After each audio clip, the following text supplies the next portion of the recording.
Assalamualaikum warahmatullahi wabarakatuh. Baik, di sini saya Kamaluddin dari kelas PID. Mungkin akan sedikit menjelaskan dari pemikiran pendidikan Islam Ismail Raji Al-Faruqi. Jadi yang perlu kita ketahui bersama bahwasanya Ismail Raji Al-Faruqi itu merupakan tokoh Muslim yang mana beliau itu lahir di Java, tepatnya pada tanggal 1 Januari 1921, yang mana bertempat tinggal di Java, Palestina.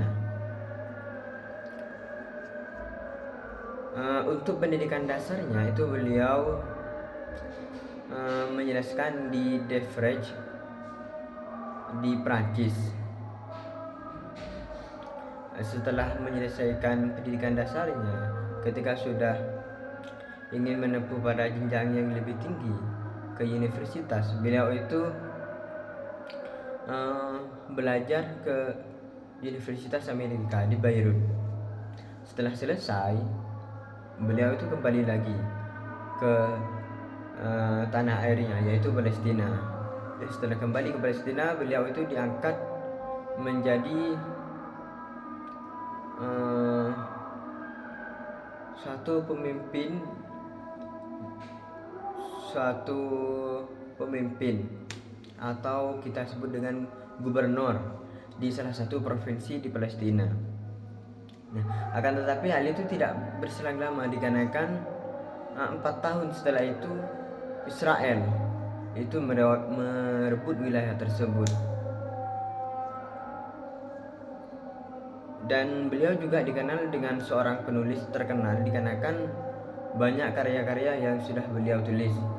Untuk buku, beliau kurang lebih sudah menulis 25 buku, sedangkan untuk jurnal beliau sudah menerbitkan atau menuliskan kurang lebih dari 100 judul. Nah, Ismail Raji Al-Faruqi ini terkenal dengan islamisasi ilmu pengetahuan. Nah, mengapa Ismail Raji Al-Faruqi ini sangat menekankan dengan islamisasi ilmu pengetahuan? Untuk alasannya di situ sebenarnya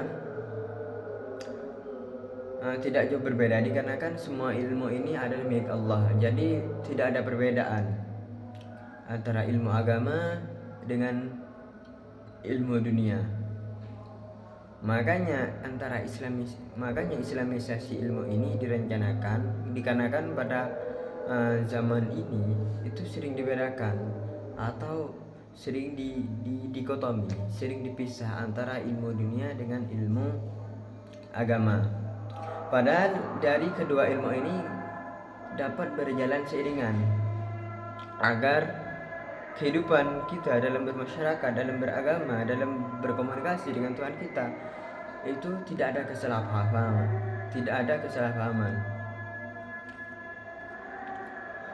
Nah, untuk tujuan pendidikan menurut Ismail Raji Al-Faruqi di sini itu dibagi menjadi 3. Yang pertama, pembentukan kepribadian Islam. Jadi pendidikan itu harus menghasilkan individu yang memiliki kepribadian yang berakar pada nilai-nilai Islam. Sedangkan yang kedua adalah pengembangan komprehensif. Jadi tujuan pendidikan itu adalah pengembangan total dari individu, mencakup aspek spiritual, moral, intelektual, sosial, dan fisik. Pendidikan harus mempersiapkan individu untuk menjalani kehidupan yang seimbang dan harmonis. Sedangkan untuk tujuan pendidikan yang terakhir menurut Ismail Raji Al-Faruqi ini adalah pemberdayaan umat. Jadi pendidikan itu harus memberdayakan umat Islam untuk menghadapi tantangan zaman dan berkontribusi positif untuk menghadapi masyarakat global.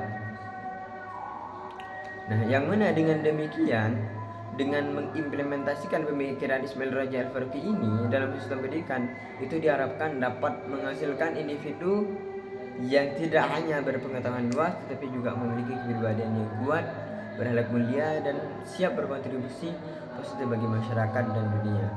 Mungkin hanya itu yang dapat saya sampaikan, kurang lebihnya mohon maaf. Wassalamualaikum warahmatullahi wabarakatuh.